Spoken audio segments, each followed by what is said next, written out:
Já está na ordem. Sim. Boa tarde a todos. Muito obrigada por permanecerem aqui com esse nosso pequeno atraso. Me desculpo aí. Em nome da coordenação, agradeço novamente a coordenação das comissões de Direito Tributário e de Contencioso Tributário do AB, nas pessoas das presidências, a doutora Tatiane Psitelli e o doutor Luiz Roberto Peroba.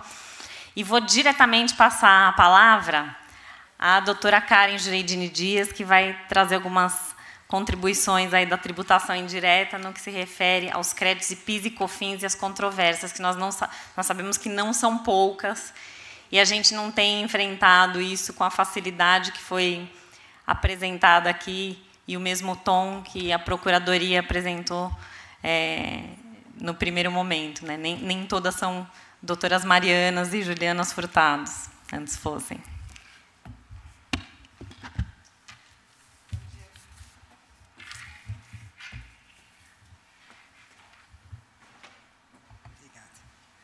Bom dia a todos. É um prazer muito grande estar aqui. Queria agradecer a coordenação do evento, cumprimento a mesa, grandes amigos, e obrigada ao convite para a professora Tatiana. E vou já iniciar, dado o horário. O tema que me foi determinado foi créditos de PIS e COFINS. São contribuições para a Seguridade Social incidentes sobre receita ou faturamento. Historicamente, essas contribuições geram inúmeras controvérsias. E por quê? Porque foi uma opção do nosso sistema tributário de onerar com maior gravidade o consumo, em detrimento da renda, enfim, não importa, mas ele onera com maior gravidade, inclusive comparativamente no mundo, ele onera com maior gravidade o consumo. E é, então, uma tributação altamente regressiva, e que não está necessariamente, aliás, normalmente não está relacionada à capacidade contributiva, e não é outra, portanto, a nossa discussão que tem-se tanta controvérsia em razão da incidência dessas contribuições. Para a gente falar dessas controvérsias, a gente tem que imaginar que a forma de apuração passa por 3 sistemáticas diferentes. Sistemática cumulativa, não cumulativa e monofásica. Na cumulativa, nós temos uma alíquota, via de regra, de 3,65 sobre o faturamento sem direito a crédito. É uma regra mais excepcional, podemos dizer assim, porque a Constituição outorgou à lei poder tratar base de cálculo e alíquota de forma diferenciada, a depender de uma utilização intensiva de mão de obra, que não vai gerar direito a crédito, portanto, ou pelo porte da pessoa jurídica, por um setor de atividade que ela queira prestigiar. E aí que nós temos essa diferenciação, por exemplo, para todo o setor de serviço de telecomunicação, para quem está no lucro presumido, no lucro arbitrado, para as instituições financeiras, por exemplo. O fato de não ter crédito não elimina a possibilidade de controvérsia para essas contribuições. Por exemplo, ICMS na base de cálculo de PIS e COFINS vale para qualquer modalidade de apuração para estar relacionado à própria tributação da receita. Todas as teses filhotes a partir daí, ISS na base de cálculo de PIS e COFINS, ICMS e ISS na base da CPRB, que teoricamente seguiriam a mesma linha do julgamento do Supremo Tribunal Federal, mas só parando aí, não com aquele argumento ad terrorem que a Fazenda tem feito. Temos também, por exemplo, a discussão da inadimplência. No imposto de renda, se a pessoa jurídica vende ou não recebe, em algum momento ela vai conseguir trazer isso para a despesa. Nesse caso, não. Vendi a mercadoria, não recebi, tributei do mesmo jeito, de forma gravosa. A própria discussão do conceito de receita, porque, para quem não gera crédito, é importante eliminar a duplicidade na base. Então, no serviço de telecomunicação, por exemplo, quando eu estou em Salvador para dar uma aula, eu vou usar uma operadora de lá, e aí talvez a gente tenha, ou quando está no exterior, vai usar uma operadora de lá, e aí talvez tenha que fazer esse repasse de operadora para operadora. Ambas tributam se eu não tiver um conceito de receita, eliminando as situações, por exemplo, de repasse. Muito bem, não cumulatividade. É uma alíquota mais do que o dobro, via de regra, da alíquota da cumulatividade, 9,25, mas eu tenho direito a crédito. É completamente diferente do IPI e do ICMS, porque não é um sistema de imposto contra imposto. Eu não deduzo imposto pago ou imposto devido na cadeia anterior. É um sistema de base contra base, onde eu vou simplesmente trabalhar com desconto. A mesma alíquota que eu aplico na receita é exatamente a mesma alíquota, independentemente daquela que incidiu na cadeira anterior, que eu vou aplicar nos meus gastos creditáveis. E a grande discussão onde a gente vai focar hoje aqui é na questão do que são esses gastos creditáveis. Qual o alcance da decisão irrepetitiva do Superior Tribunal de Justiça.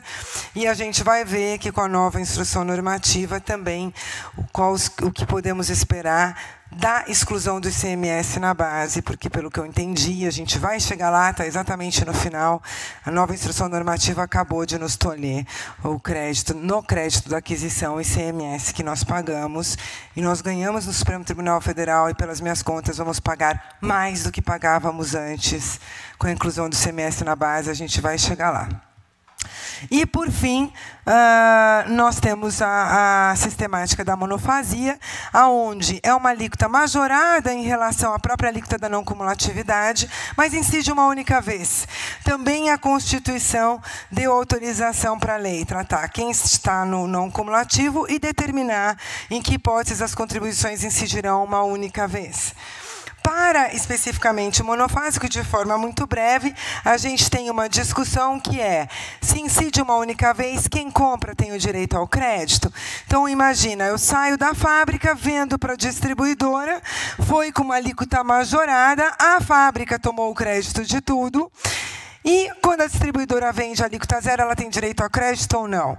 Não são conflitantes, ao meu ver, essas normas que aí coloquei, porque não gera direito a crédito exatamente o bem adquirido com a tributação monofásica, concentrada. Mas ela pode, eventualmente, ter outros créditos que não o da monofasia, quando ela tem saída alíquota zero. Mas veja que temos decisões absolutamente conflitantes na primeira e segunda turma do Superior Tribunal de Justiça. Primeira turma concedendo o crédito para quem adquire da monofasia, e a segunda turma, no meu ponto de vista, de acordo, ela diz, é incompatível o crédito com a tributação concentrada. O raciocínio que eu faço é, via de regra, essa alíquota majorada, ela já está presumindo que a carga efetiva, se eu tivesse duas incidências com duas vezes a alíquota e com crédito, seria aquela cobrada inicialmente, e isso é só uma sistemática que facilita a tributação. Mas, enfim, essa é a discussão na monofasia. Vamos entrar, então, na discussão agora da própria não cumulatividade, né? Por que que IPI, ICMS, PIS/COFINS são todos eles tributos não cumulativos, e por que é tão diferente o que cada um me dá de direito a crédito? Ora, porque cada um tem uma materialidade de incidência. A não cumulatividade, ela está no mesmo programa normativo da própria incidência tributária. Se ela está no mesmo programa normativo, óbvio que ela vai se relacionar à materialidade de incidência. No IPI, a materialidade de incidência é a produção. Meu crédito é matéria-prima, produto intermediário, material de embalagem. No ICMS, a minha materialidade é a circulação. Tudo que veio anteriormente até a circulação. E no PIS e COFINS, a minha materialidade é a receita. Se a minha materialidade é a receita, óbvio que os créditos serão muito mais amplos do que aqueles relacionados só à produção ou só à circulação da mercadoria. Mas eles não serão tão amplos como todos os gastos que me dão o conceito de lucro, porque receita é uma coisa, lucro é um momento posterior. É muito mais abrangente. E é por isso que aqui a gente tem um critério próprio. Então, rapidamente, o que é importante a gente ter em mente?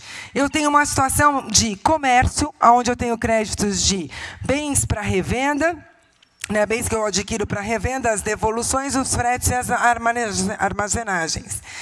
Aí eu tenho aqueles créditos que são fixos, já estabelecidos do ativo não circulante. Então, eu vou falar lá do meu imobilizado, eu tenho as locações, eu tenho os arrendamentos mercantis, eu tenho energia elétrica, tudo isso já está isolado na lei. E aí, eu tenho um conceito que é, olha, aquilo que a lei não disse expressamente, vai entrar dentro do conceito de insumo. Só que insumo, a própria lei já vem e diz, insumo é só para prestação de serviço e a produção, fabricação.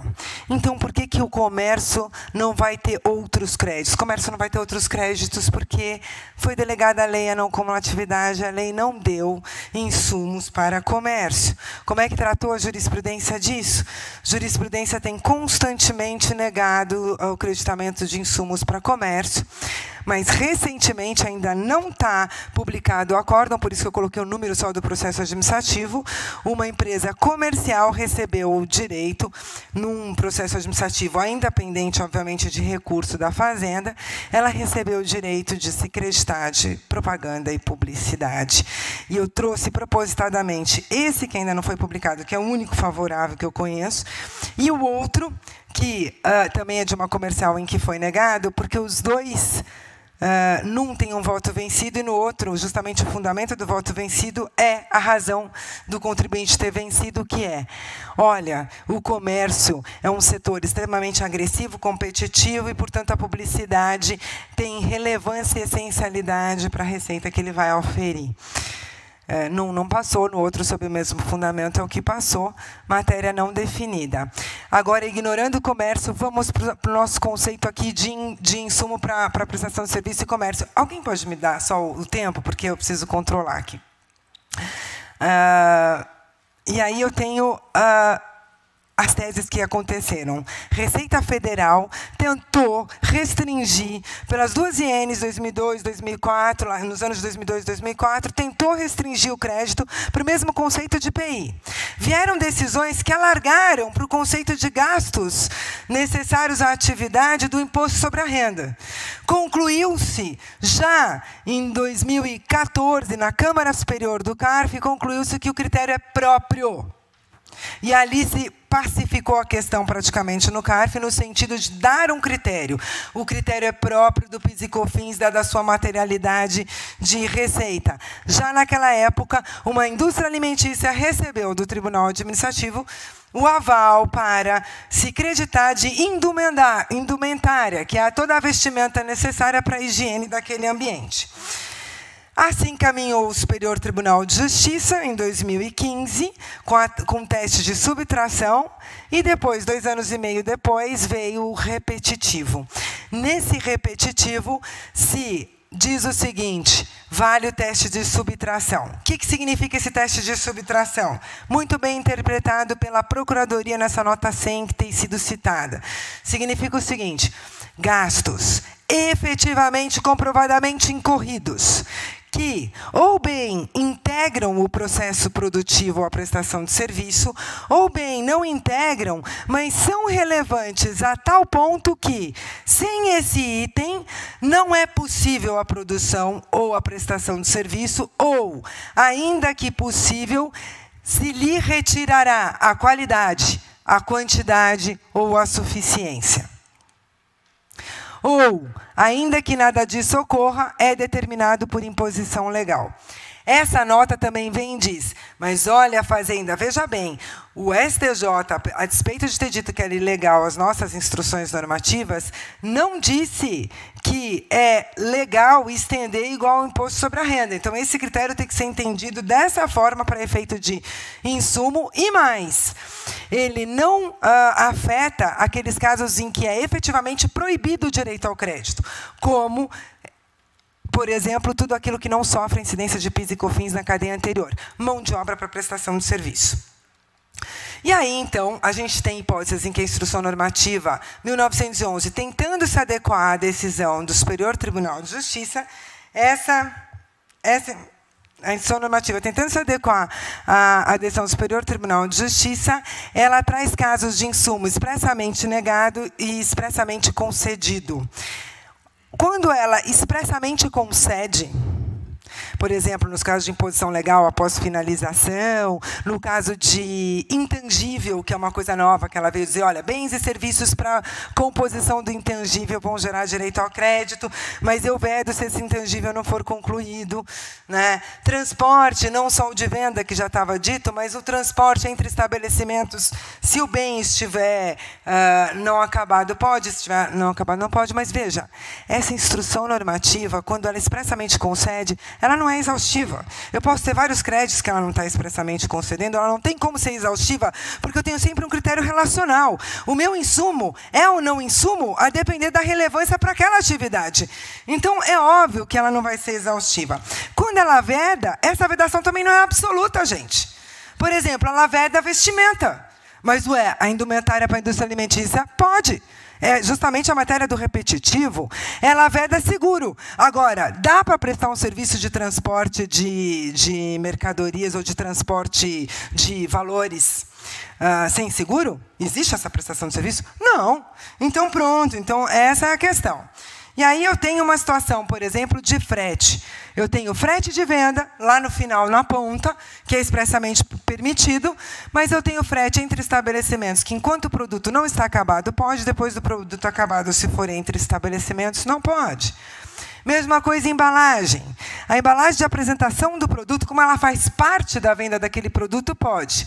A embalagem para transporte, o pallet, a famosa discussão dos pallets, não gera direito a crédito. Veja como não é absoluto. Na indústria alimentícia, o pallet tem toda uma exigência de altura, dada a imposição legal, pode. Então, vai ser sempre um critério relacional. Propaganda e publicidade. E aqui a gente está falando de prestação de serviço ou fabricação, porque comércio teve aquela que eu falei, que é uma discussão à parte. Historicamente, não é considerado essencial, inclusive pelo STJ, e ali eu cito outras de Tribunal Administrativo, também negando. Recentemente, tivemos 2 casos importantes, Natura e Visa. Natura não é comércio, essa Natura é Natura de desenvolvimento de novos produtos, ela não recebeu toda e qualquer publicidade, foi negado evento, foi negado material institucional, publicitário, o que ela recebeu foi toda a consultoria de publicidade para marketing e para pesquisa de mercado para desenvolvimento de novos produtos. Já a Visa, ela é também prestadora de serviço, licenciadora de marca.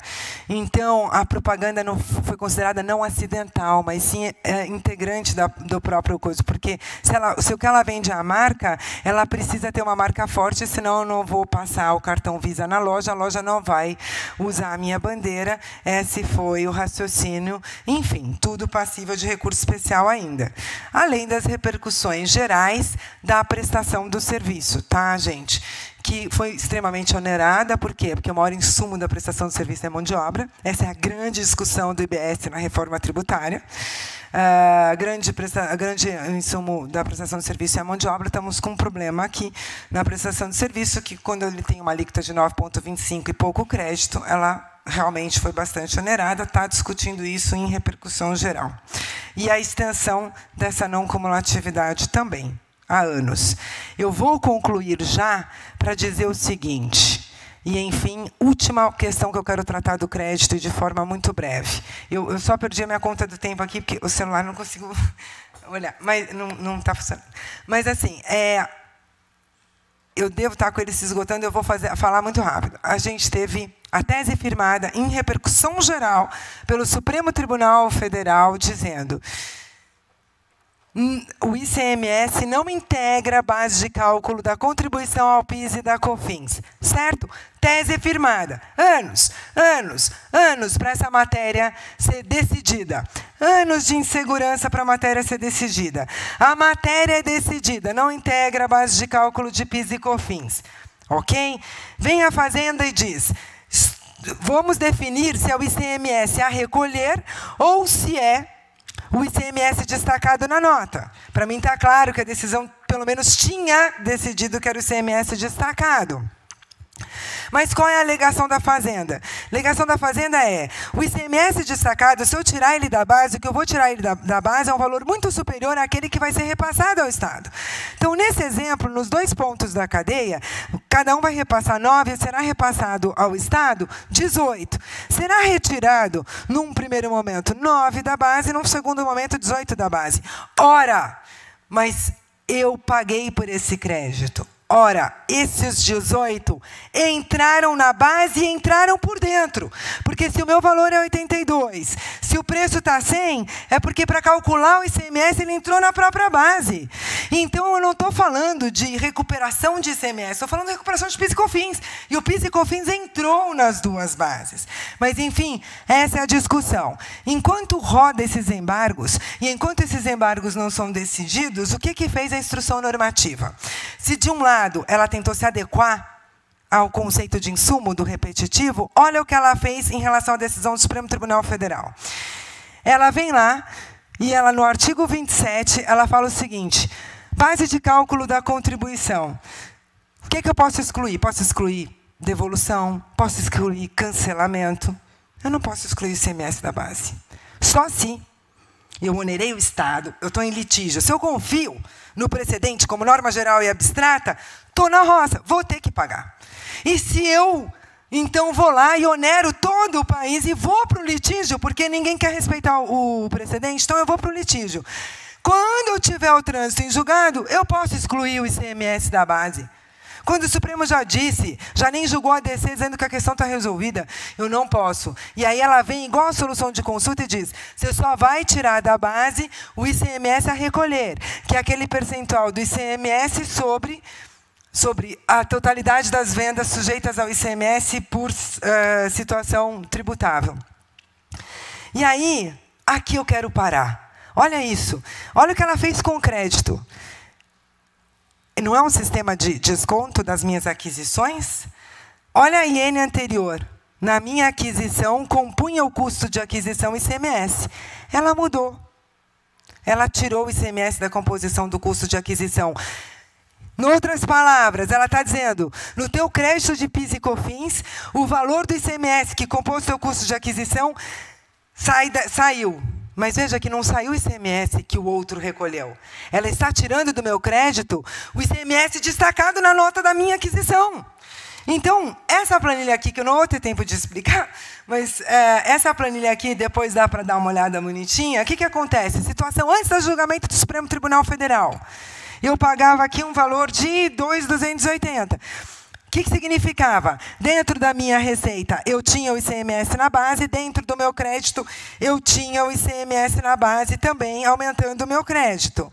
Agora, nessa última hipótese verdinha aqui, o ICMS é a recolher. Ou seja, eu diminuí a minha receita menos do que eu deveria diminuir se eu tirasse o destacado. Se eu tirasse o destacado, minha receita ia para 8 alguma coisa, ela vai para menos. E aí, o que eu faço com o meu crédito? Ela pegou e ela simplesmente tolheu o meu crédito. Ela pegou e ela tira. Ela glosa o meu crédito de ICMS, que é essa coluna azul.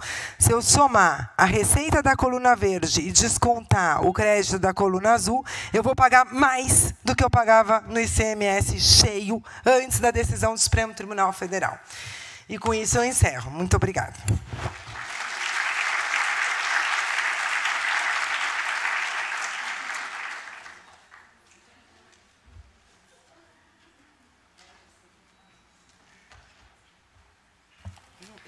Ela fez 50 anos em 5. Era a Juscelina, o painel do PIS e da COFINS. Todas as tragédias até o momento. Bom, eu já vou passar a palavra para o professor José Eduardo Soares de Mello, mas o comentário a gente vive nessa eterna insegurança jurídica e incerteza. É o ganha, mas não leva. Nós, como advogados, todos os dias tendo que explicar para os clientes que aqui são diretamente empresas brasileiras, ou pior, para investidores estrangeiros, quando a gente tem que enfrentar esse tipo de situação. Ah, sim, você discutiu isso 10 anos, e depois veio um julgamento que era favorável a você, mas ainda assim você tem incerteza do valor, e você tem um tributo a pagar por aquilo que você ganhou, mas talvez você não consiga compensar. Ainda vem novas normas, com 726 ou 66 artigos na IN, trazendo um regulamento para PIS e COFINS, que reunia as outras regras e traz algumas restrições antigas. É realmente um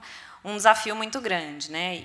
E para os insumos, a mesma coisa, né? Que a gente viveu aqui. A professora Karen trouxe itens importantíssimos que estão em debate, mas, de novo, voltou para uma página de incerteza. A gente não tem certezas sobre propaganda e marketing. A gente sabe que a gente começa com julgamentos desfavoráveis, né? A maioria do ministro Mauro Campbell. A ministra Regina Helena Costa já diz, olha, tem que voltar para a instância anterior para que isso seja apurado, para ver se isso se adequa ao critério de essencialidade e relevância, para a qualificação como insumo de propaganda e marketing. E a gente volta numa era de... Não é mais o direito que está sendo discutido, agora são as provas, e a prova a ser feita da conexão disso com a atividade de cada empresa. Muitos desafios para a gente. Enfim, só esse comentário. E já passo diretamente a palavra aqui ao professor José Eduardo Soares de Mello, que vai tratar do ressarcimento do ICMS-ST, que é outro tema aí que nos coloca...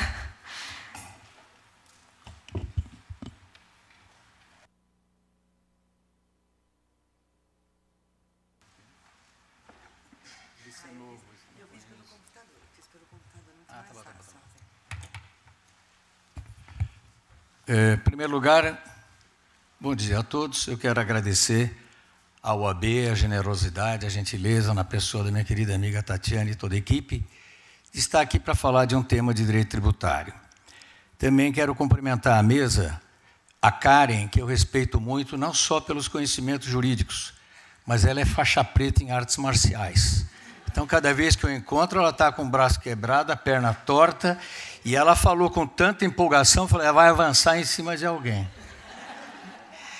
E também a Renata. A Renata falou uma coisa aqui importante. Quando ela diz que todos esses problemas, né, ganha, mas não leva, isso é um problema do empresário. Eu acho que os honorários não estão nesse discurso. A gente né? não sobre isso. Tem que... Concordo. O advogado tributarista é péssimo para cobrar. Não estou aqui criticando o criminalista. O criminalista, o cliente trata com a secretária, paga antes e tal. Muito bem. Agora começa a contar o meu tempo. Esse tema aqui do ressarcimento do ICMS sobre ST é também um desses temas enjoados, mas eu acho que o que eu vou trazer aqui são algumas projeções e sempre penso que tem uma parte de público que veio aqui, não digo para aprender, mas para conhecer os elementos do ICMS, do IST. Então, nesse curto espaço de tempo, eu vou procurar mesclar um pouco, não a parte teórica, mas a parte conceitual e a parte eminentemente prática. Quando nós tratamos de ICMS-ST, nós temos que pensar o seguinte, o imposto sobre operações relativas à circulação de mercadorias, prestação de serviços de transporte interestadual de comunicação, ele atualmente, entre outras, tem duas sistemáticas básicas. Aqui eu estou colocando aqui, que é o regime normal de apuração. Então, aquele comerciante, o vendedor, vende a mercadoria, emite a nota, destaca o ICMS, e, ao final de um período, normalmente mensal, ele vai somar todo o ICMS e escriturar no livro de saída. Na mesma medida, com relação àquele período de apuração mensal, ele verifica todas as suas aquisições que foram oneradas com ICMS e procede à escrituração como crédito e, dessa forma, se houver um saldo devedor, mais débito do que crédito, ele declara, aí já é um outro problema de um outro simpósio, que é a criminalização do ICMS declarado e não recolhido. Então, essa é a sistemática normal do ICMS. Na sistemática da substituição tributária, que foi prevista pela primeira vez com a Emenda Constitucional 393, em que introduziu o parágrafo 7º, artigo 150 da Constituição, essa sistemática, implementada depois pela Lei Complementar 87/96, e introduzida na legislação de todos os estados.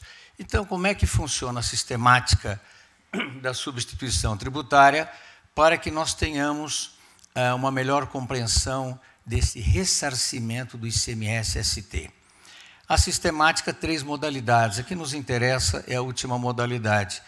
A primeira modalidade, que eu já vou dar o exemplo, é aquele sucateiro que vende a mercadoria, mas não vai se esperar do pequeno sucateiro, que ele emite notas fiscais e tem a escrituração digital, nada disso. A legislação diz o seguinte, olha, aquele ICMS que você deve em razão da venda da sucata vai ficar adiado, diferido para um outro momento. Ou seja, quando o industrial, a empresa siderúrgica, adquirir aquela sucata, ela vai proceder ao recolhimento do ICMS. A segunda modalidade, que também ela não é muito utilizada, a primeira é a regressiva. A segunda, que é concomitante, nós temos muitas vezes a venda de mercadorias, que gera obrigação do ICMS, e essa pessoa, esse empresário que procede à venda da mercadoria, ele também presta o serviço de transporte. Então, concomitantemente, no mesmo momento, nós tratamos de 2 ICMS. E aquela que nos diz respeito hoje, no nosso estudo, é a progressiva para frente. Ela surgiu basicamente com a indústria automobilística. Então, o fabricante de veículos, ele vende o carro, emite a sua nota fiscal e destaca o seu ICMS próprio. E, nesse momento, ele vai aplicar e considerar o regime de substituição tributária. Ou seja, como aquele carro vai ser adquirido pela concessionária e vai passar por outras etapas de circulação mercantil, nós teremos vários fatos geradores futuros, vários ICMS. Então, vamos dizer, o grande objetivo dessa sistemática progressiva é fazer com que esse ICMS de operações futuras ele seja concentrado num único momento. Ou seja, o fabricante ele emite a nota de venda, eu já comentei, ele destaca o seu ICMS, e há uma técnica de apuração de uma margem de valor acrescido. Então, o carro foi vendido por 100 mil, espera-se que até o fim ele seja vendido por 200 mil, essa margem de valor acrescido, 100 mil, vai ser objeto de um ICMS. E o fabricante, ele cobra do adquirente não só o preço da sua mercadoria, mas também o ICMS relativo à operação futura. Aqui eu já apontei a vocês o embasamento constitucional e algumas diretrizes constitucionais foram fixadas pelo Supremo Tribunal Federal, mas para dar uma importância e a evolução do assunto. Mas eu já faço aqui o seguinte destaque. É evidente, naquele exemplo que eu dei, da substituição tributária, em que se imagina que a venda será realizada por uma margem de valor acrescido de 100 mil, se antecipam um ICMS calculado sobre 100 mil, vamos dizer, 18% sobre 100 mil, dá 18 mil. Mas se o carro for vendido não por 200 mil e por 180 mil, é evidente que houve uma antecipação de ICMS maior. Esse é o ponto do nosso estudo. E quais são as medidas, quais são os critérios, quais são os procedimentos que a empresa que sofreu aquela retenção a maior tem para obter o ressarcimento.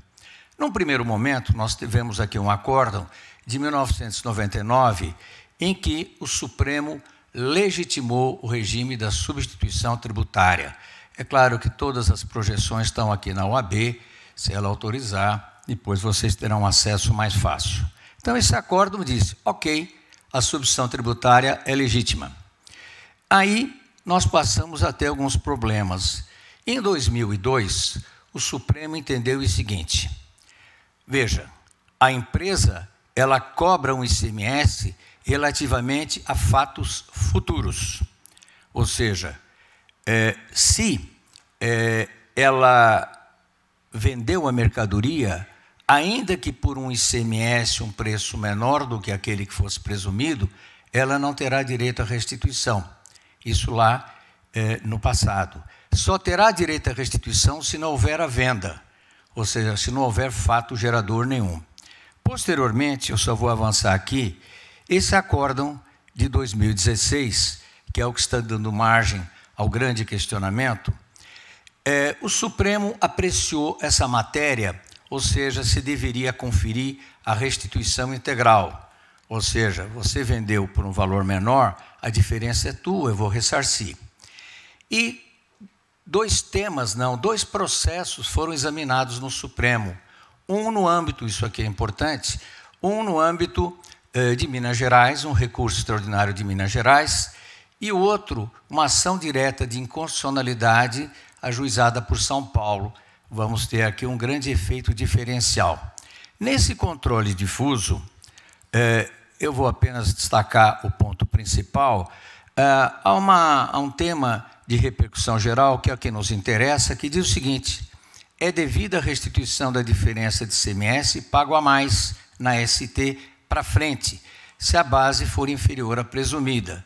Ou seja, presumimos que ia vender, eu vou repetir para ficar bem claro, queria vender por 200 mil, vendeu por 120, essa diferença ela é devida. Isso no interesse de uma empresa que foi ao Supremo em Minas Gerais.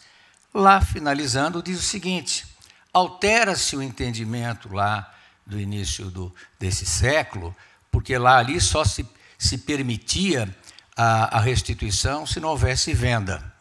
Mas houve um efeito de modulação, e eu grifei aqui. Os efeitos desse novo entendimento orientam apenas os litígios judiciais futuros e os pendentes submetidos à sistemática de repercussão geral. Então, se uma empresa já estivesse com o processo em andamento, ele passa a ter direito com essa fixação da tese em repercussão geral.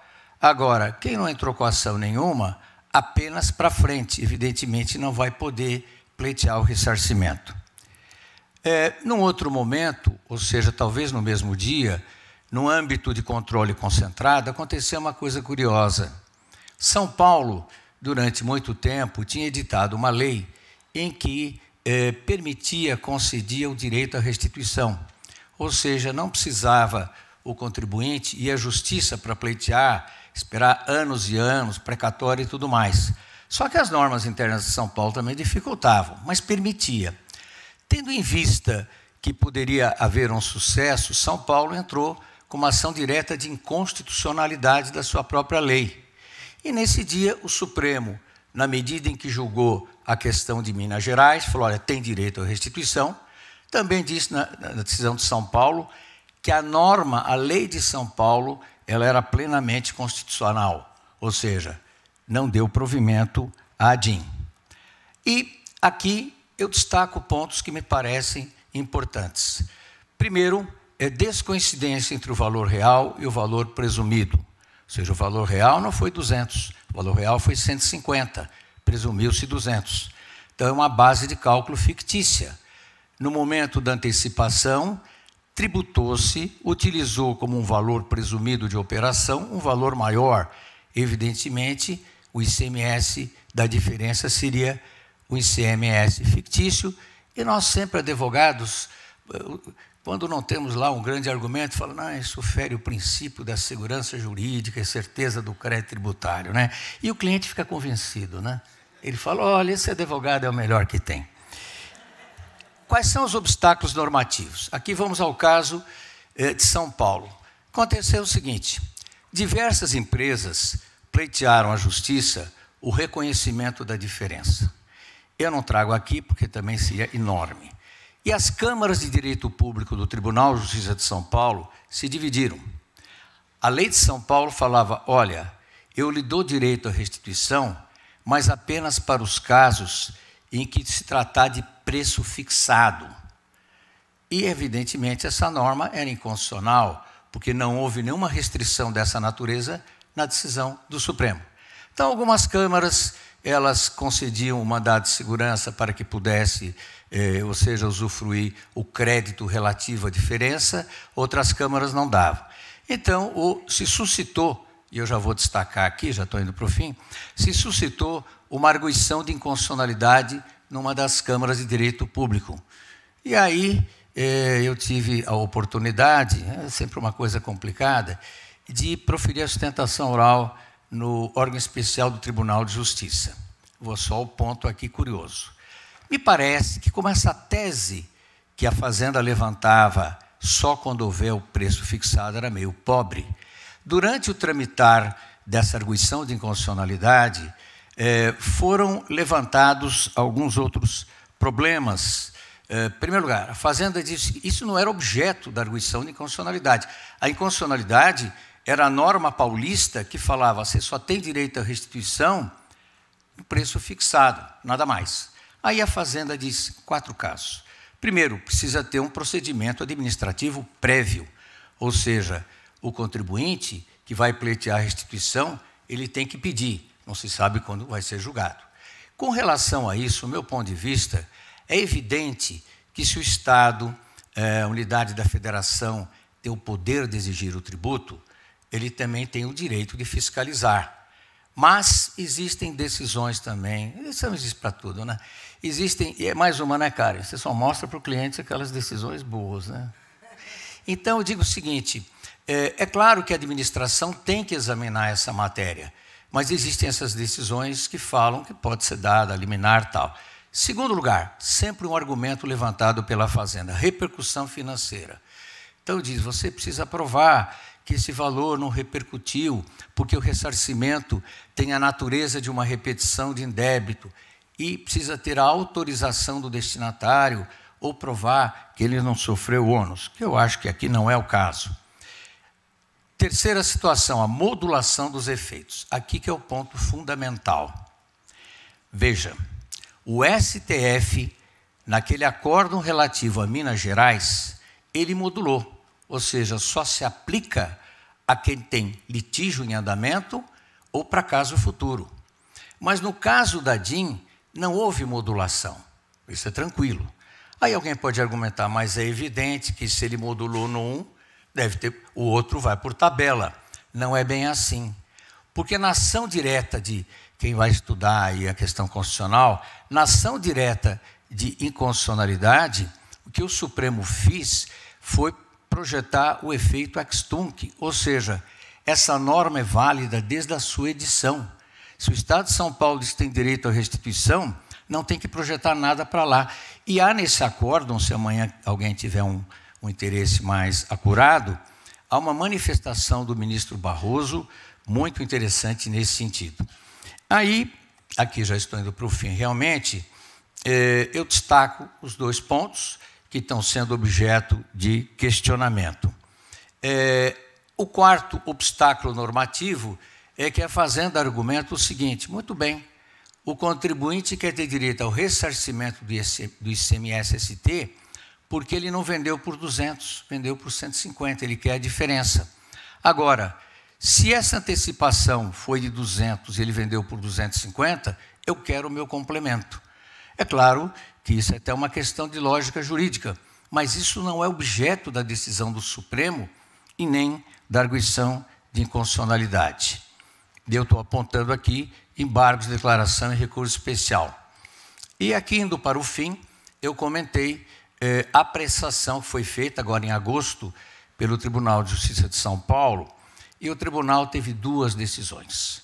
A primeira, em 7 de agosto, em que eu fiz lá a sustentação oral, e por votação unânime, o STJ, vamos ler todo o acordo aqui, o TJ entendeu realmente que a lei paulista, que criava uma restrição para possibilitar a restituição, que era o preço fixado, essa norma era inconstitucional. É um acordo de 4 ou 5 páginas. E termina aqui com essa inconstitucionalidade acolhida, dizendo o seguinte, o órgão fracionário, ou seja, a Câmara de Direito Público, que suscitou a inconstitucionalidade, volta para aquela Câmara para ela decidir o restante do processo. Aí, a Fazenda opôs embargos. É engraçado, né? Quando nós estudamos, pesquisamos jurisprudência, nós verificamos agravo do recurso e, no fim, a última decisão interessa. Então, aqui é um caso típico. A Fazenda opôs embargos declaratórios em setembro e o mesmo órgão especial diz que houve um erro material. A modulação, no caso de São Paulo, relativamente à DIN, ela deve seguir a mesma diretriz que foi fixada no âmbito do recurso extraordinário de Minas Gerais. Agora, estou colocando aqui 6 de novembro, 13h30, né? Agora, daqui a meia hora, o Tribunal de Justiça, acredito eu, o órgão especial, vai apreciar os embargos declaratórios do contribuinte. Ou seja, o contribuinte, e aqui eu já estou finalizando, é interessante. E é claro que entrar na internet tem cópia de tudo isso. O que o contribuinte falou com relação a essa postura nova do órgão especial? Primeiro, nulidade de decisão porque subverteu a cláusula de reserva do plenário, ou seja, o plenário só poderia apreciar sobre aquela matéria, e ele entrou em outros pontos.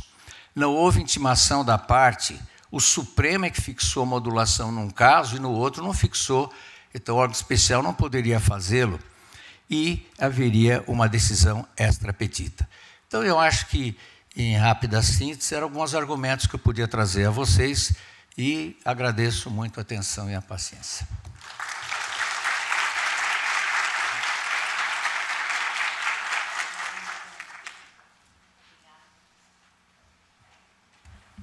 Obrigada, professor.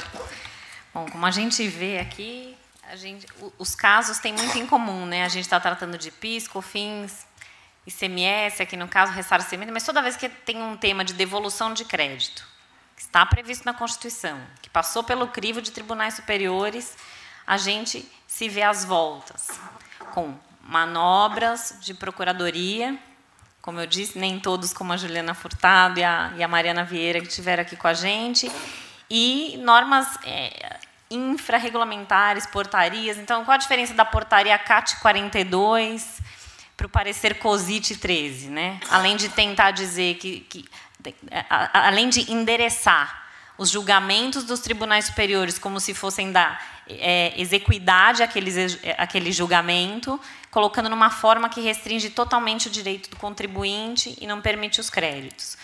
Então, normas constitucionais passaram pelo crivo de tribunais superiores, os contribuintes vivendo esse tema de insegurança jurídica, novas normas, né? IN 1911 de um lado para PIS e COFINS, e vários estados também querendo, no lado do ICMS, o ressarcimento, o lado do seu crédito, quando o tributo foi recolhido a menor pelo presumido. E, ainda assim, muitas vezes as pessoas acham estranho quando a gente não acredita que uma mudança constitucional, simplesmente, vamos fazer uma reforma tributária rápida e vai tudo ficar resolvido. Não acredito porque a descrença disso. Acho que a descrença é porque a cultura é essa, né? A cultura do litígio, a cultura comportamental de parte a parte do contribuinte da administração pública, que trazem aí essa realidade que nós, como advogados, temos que enfrentar todos os dias. Então, estava comentando aqui há pouco, o Peter Drucker fala isso, né? A cultura ela come a estratégia no café da manhã. Então, não adianta a gente contar que a gente vai resolver as coisas com decisões do STF, porque está tudo sendo resolvido, pelo visto, em embargos, com esperança. Bom, eu vou encerrar agora esse painel e vou dar um recadinho que a gente volta para esse tema aí da reforma tributária, agora no talk show, às 14h, 15 minutos. Então, muito obrigada. Agradeço aqui aos panelistas, doutora Karen e doutor José Eduardo. E bom almoço para vocês.